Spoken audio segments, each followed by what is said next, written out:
Hari terakhir penukaran uang, warga serbu kas keliling di lapangan Merdeka Ambon. Puluhan warga serbu kas keliling di lapangan Merdeka Ambon Kamis 4 April 2024. Mengingat ini menjadi hari terakhir batas penukaran uang pecahan kecil untuk persiapan perayaan Lebaran Idul Fitri 1445 Hijriah. Kepala Unit Pengelolaan Uang Rupiah Bank Indonesia Perwakilan Maluku, Yasid Nia, menjelaskan kegiatan ini sudah berlangsung selama 3 hari, dimulai sejak Selasa 2 April hingga Kamis 4 April 2024 hari ini.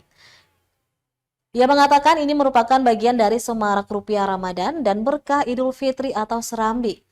Selanjutnya, total uang tunai yang disiapkan untuk penukaran yakni sebanyak 936,6 miliar. Itu termasuk dengan uang pecahan besar. Namun selama proses penukaran ini berlangsung yang baru ditukar 60 miliar rupiah.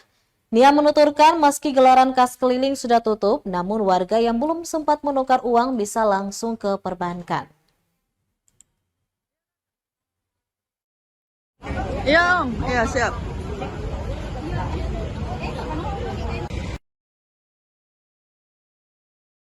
Hari ini kalau secara total ya, sejak kita luncurkan Serambi itu dari 15 Maret sampai 4 April ini untuk uang pecahan kecil ada 60 miliar. Tapi kalau yang disiapkan sendiri berapa banyak, Pak?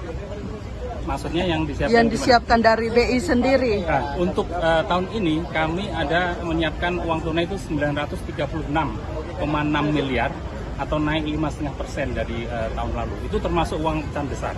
Itu termasuk juga yang kita distribusikan kepada perbankan, baik di Ambon maupun kita punya ada namanya kas titipan, yaitu di Fakfak, Namlia, di Langgur, dan Somlaki. Jadi kita kerjasama dengan perbankan, kita distribusikan semua uang itu agar apa? Agar masyarakat juga terpenuhi kebutuhannya, tidak hanya menukarkan uang di loket kas keliling BI, juga bisa di perbankan yang pasang spanduk layanan penukaran. Iya, Kakak.